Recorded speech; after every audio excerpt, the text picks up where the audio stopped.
सूरज की पहली किरण जैसे ही शांतिपुर गांव की मिट्टी पर पड़ती, पूरा गांव एक खास खुशबू से भर जाता।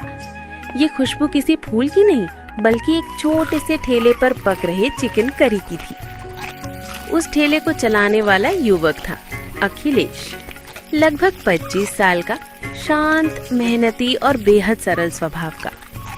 उसकी आंखों में हमेशा एक सुकून रहता था, जैसे वो किसी बड़े मकसद के लिए काम कर रहा हो। अखिलेश हर सुबह 4 बजे उठकर नदी पर जाकर पानी भरता, फिर अपनी छोटी सी झोपड़ी में कोयले का चूल्हा जलाकर मसाले भूनता। हल्दी, धनिया, लाल मिर्च और घर में ही बने गरम मसाले की खुशबू उसके घर को मंदिर जैसा पवित्र बना देती। करी पक जाती और फिर आता उसका मुख्य काम, 10 रुपए में चिकन करी परोसना। गांव में हर कोई हैरान था। ये लड़का इतनी बढ़िया चिकन करी सिर्फ 10 रुपए में कैसे दे देता है? हर दिन की तरह उस दिन भी सबसे पहले पहुंचे गोपाल काका, गांव के बुजुर्ग, जिनके चेहरे पर झुर्रियां थी लेकिन मन बच्चा जैसा था। काका ने हंसते हुए कहा, अखिलेश बेटा, आज फिर 10 रुपए में चिकन। देख कहीं तू घाटे में तो नहीं जा रहा। अखिलेश मुस्कुराया। काका, आपका आशीर्वाद मेरे लिए लाखों का है। बस खाइए और दुआ दीजिए, बाकी सब मैं संभाल लूंगा। अरे बेटा, एक बात बताओ, इतनी सस्ती क्यों देते हो? क्यों सभी को खिलाते रहते हो? अखिलेश ने सिर झुकाते हुए कहा, काका, कुछ काम खुशी देने के लिए किए जाते हैं, ना कि पैसा कमाने के लिए। काका समझ न पाए लेकिन चुप रह गए। उसी भीड़ में खड़ा था गांव का सबसे चालाक आदमी मोहनलाल।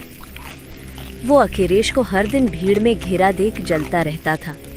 उसको लगता था कि अखिलेश बेवकूफ है। उसने सोचा, अगर मैं इसका नुस्खा सीख लूं और 10 की जगह 60 रुपए में बेचूं, तो मैं तो माला माल हो जाऊंगा। वह चालाकी से बोला। अखिलेश भाई, आपकी चिकन तो कमाल है, जरा इसकी रेसिपी बता दोगे? अखिलेश ने शांतिपूर्वक कहा। मोहनलाल, खाना खाना हो तो 10 रुपए दो, नुस्खा जानना हो तो माफ करना, मैं नहीं बता सकता। मोहनलाल का गुस्सा बढ़ गया, दिमाग में लालच और जलन भर गए। अगले दिन गांव में एक अजनबी आदमी आया, सुरेश पांडे नाम का। उसने ठेले के पास आकर ऊंची आवाज में कहा, 10 रुपए में चिकन? ये जरूर खराब होगा, सड़ा हुआ चिकन होगा, तभी इतना सस्ता बेच रहा है। लोगों में डर फैलने लगा। कुछ ने कहा, सही कह रहा है भाई, इतनी सस्ती चिकन कौन देता है? कुछ ने कहा, कहीं ये पुराना खराब चिकन तो नहीं। अफवाहें आग की तरह फैल गई। अगले दिन अखिलेश रोज की तरह ठेला लेकर आया, लेकिन एक भी ग्राहक नहीं आया।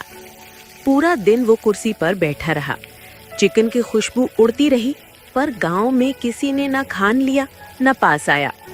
शाम तक उसके चेहरे पर मायूसी थी। तभी आया उसका सबसे करीबी दोस्त राजू।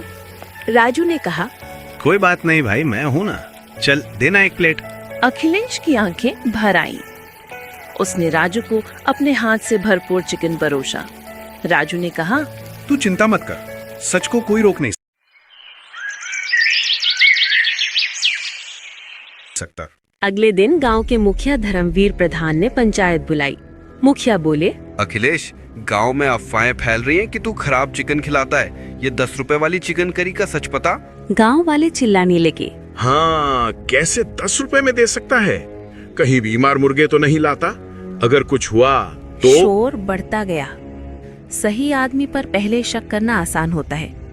अखिलेश खड़ा हुआ और धीमी आवाज में बोला, अगर आप सब सच जानना चाहते हैं तो सुनिए। सब शांत हो गए। अखिलेश ने कहा, 5 साल पहले मैं शहर में एक ढाबे में काम करता था। वहाँ ढाबा मालिक मुझे रोज मारता था, गाली देता था, लेकिन मुझे नौकरी की जरूरत थी इसलिए सहता था। गांव वाले ध्यान से सुन रहे थे। एक दिन मालिक ने मुझसे कहा, अखिलेश, अगर कभी मेरे साथ कुछ हो जाए तो गरीबों को खिलाना।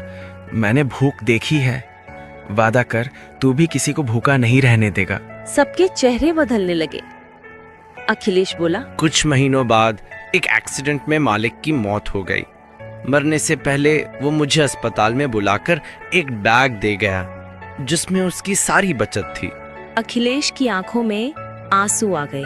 उस दिन मैंने कसम खाई कि मैं गरीबों को कम दाम में खाना खिलाऊंगा, ₹10 की चिकन करी उसी वादे की निशानी। पूरा गांव स्तब्ध हो गया। इतने में राजू बोला, और ये अफवाह किसने फैलाई? किसने कहा कि चिकन खराब है? कई लोगों ने सुरेश पांडे की ओर इशारा किया। फिर पता चला कि मोहनलाल ने पैसों का लालच लेकर उसे उकसाया था। गांव वाले गुस्से से बोले, अरे मोहनलाल, तूने ऐसा क्यों किया? मैं बस इसका नुस्खा चाहता था, क्या कि महंगे में बेचकर कमाई करूं। गांव वाले बोले। तुमने गांव को बदनाम किया। मोहनलाल शर्म से जमीन में बैठ गया। पंचायत खत्म होते ही अखिलेश बोला, अगर आप सबको लगता है कि मैं गलत हूँ तो मैं शांतिपुर छोड़कर चला जाऊंगा। सब चौंक गए। गोपाल काका रो पड़े।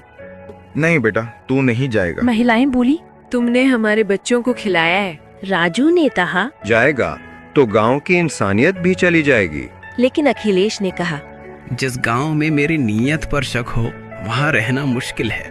और रात में ही वो अपना सामान लेकर गांव से निकल पड़ा। अगले दिन गांव वालों ने जब ठेला खाली देखा, चूल्हा ठंडा देखा, तो पूरे गांव का दिल टूट गया। काका ने कहा, हमने सोने जैसा लड़का खो दिया। महिलाओं ने कहा, अब कौन हमारे बच्चों को 10 रुपए में खिलाएगा? और मोहनलाल तो फूट फूट कर रोने लगा। मेरी वजह से वो चला गया। दूसरी तरफ अखिलेश अगले गांव में पहुंच चुका था। उसने वहीं अपना छोटा सा ठेला लगाया और लोगों को खिलाना शुरू कर दिया। उसकी 10 रुपए वाली चिकन करी जल्द ही वहाँ भी मशहूर हो गई। लोग कहते, जो एक बार खाए वही बार बार आए। क्योंकि जो काम दिल से किया जाए उसकी खुशबू हर जगह फैल जाती है।